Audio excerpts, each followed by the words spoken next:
Magbaisay pa kami gina. Kaya gatini lang kami kay inis ang siminto. Ambal sang isa ko kamigo. Sus, sarangan ko na yung physical nga kasakit. Ang hindi iya masarangan ang emosyonal. Ambal ko siya masakit ang financial eh. I believe in every adventure in life, the journey is the best, not the finish line. Diba? Though, something gina-enjoy mo yung imong ginagyan. Though, kanami lang nga ma-appreciate mo ang pag-grow mo kag ang pag-learn mo.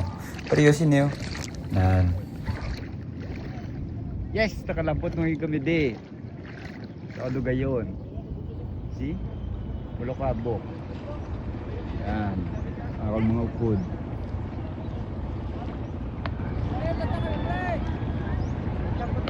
Kaong kugina. Si Orchen. Third place. Hindi na pwede mapasaya, pre. Fourth place, local sa dire sa Bulokabok.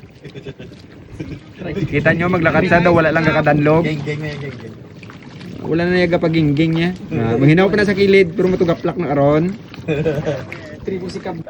After sang ligo-ligo, balik naman sa amon floating cottage kay gutom na. After man natunok ang local namon nga upod. Daw ipa-emergency pa namon ang nagtunok sa iya. Kaya daw amo pa to yung naglaing kamatsan. Kaya sa iya daw wala lang. Pero ti kabakod nga tao. Pero ginhalungan sa namon ma'am ah. Tol, ari kami mismo sa sandbar. Kaya gusto din magkanto sa amigo namon nga Pudgy Bar. Bako tol.